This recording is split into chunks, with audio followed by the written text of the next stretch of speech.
Hey, and welcome back to the Cobra build. You guys aren't going to believe it. When I said last week that I have the rear brakes. Previously on Beavis and Butthead. My next step is that emergency brake and the actual brake. I do have rear brakes, which is amazing. I do have rear brakes. The lie detector determined that was a lie. That was a lie. And so I've been meaning to release this video for a little while, this video segment for a little while. Initially, I was going to complete the front suspension and put the brakes on, but I hit an unexpected snag. Here, we have everything laid out that I got in the box called front brake parts. There's 2 rotors, 2 calipers, I got 2 brake lines, 4 bolts to attach the rotors to the hubs, and a bunch of clips. Now, some of you that are a little more cartooned have probably figured out that something is missing. And your next question is, Paul, where are the brake pads? That is a great question. Apparently FFR forgot to include them. So they're coming, and until they are here, there's no reason to assemble the brakes. So we're gonna move on to the next part. We're just gonna move on to the rear suspension and do that, and then come back and do the brakes on both. The reason I thought that I have rear calipers is because going through inventory, I found these 2 boxes, which clearly say on them, performance caliper, but what's inside, it's not. It's a master cylinder kit, which is related, but not what I need. So there's that. So to summarize, I have the front brake calipers, but I don't have the pads. I have the rear brake pads, but I don't have the calipers. I do have rotors for everything. They're actually identical rotors. I'm running stock front and the IRS rotors on the back, which happen to be the same thing. I'm like, there you go. And they happen to be the same thing. So what can I do? I can build an emergency brake handle. That's about the only thing that I can do, which seems to be fairly complicated. There's like 10 pages of photos and step-by-step instructions, like very Lego style. Well, let's go ahead and do that. I gotta say, the handbrake is probably one of the most satisfying components on the car for me. Like, this little ratchet is what makes that unmistakable sound as you pull up, whether in the turn and you go, or you come to a stop and pull it up. You miss that. I miss that on the modern vehicles. They have the electronic brakes now, or somewhere down in the footwell. I don't get it. To make the matters worse, at least on a Porsche, for example, to set the emergency brake, you press down, and to release, you press up. But of course, my muscle memory is that you gotta pull up the brake to set it, so it's in reverse, and I always struggle with this. Right. Just an old man rambling on this guy. All right, we got all the parts laid out here. I'll show you the parts. So, got all the parts. This is kind of cool. You know, it's not too big where you have to manhandle these components, not too small where you have to use a pincer and a needle or whatever. Careful assembly, so let's go ahead and do it.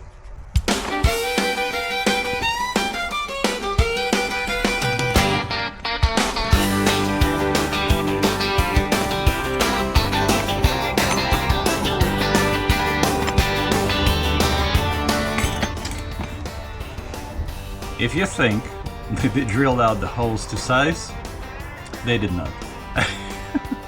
At this point, why am I even surprised?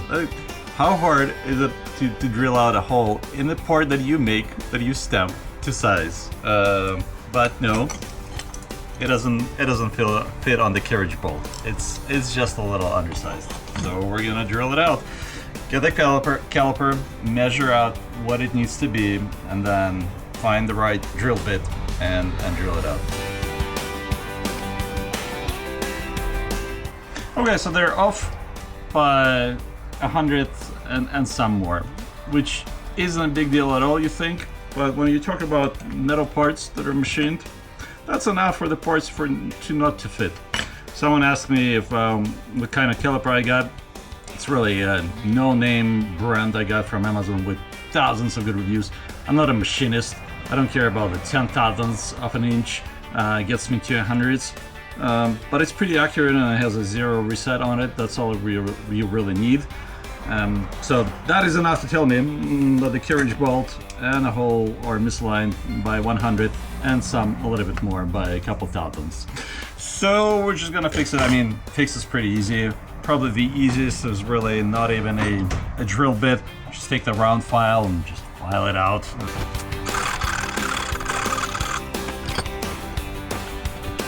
All right, like a glove. Nice. Moving on.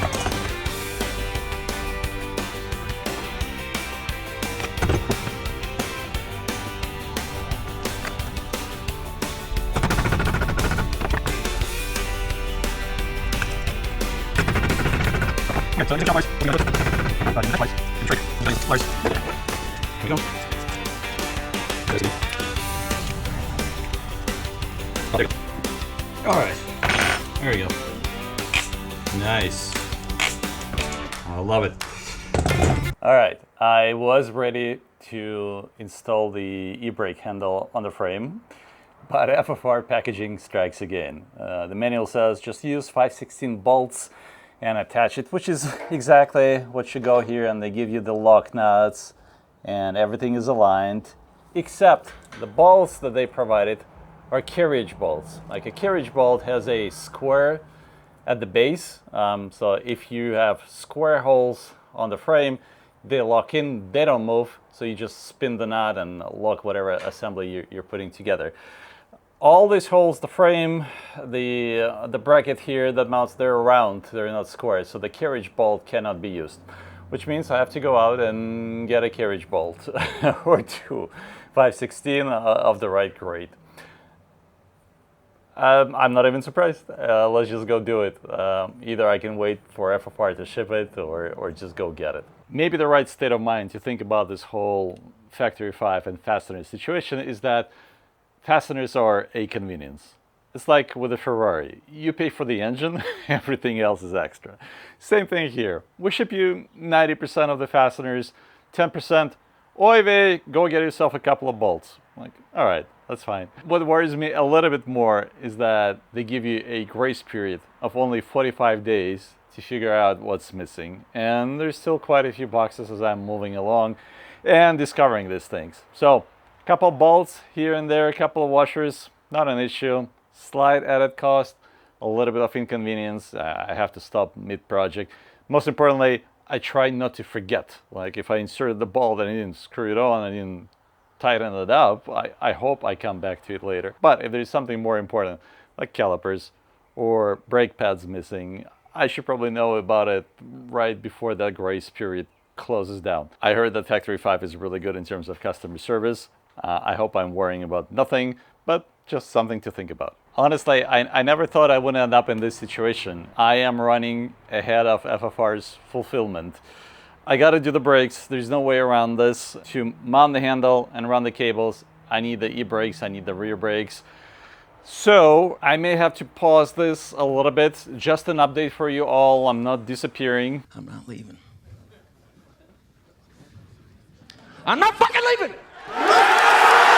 I'm not disappearing anywhere. I'm just waiting for FFR to ship everything.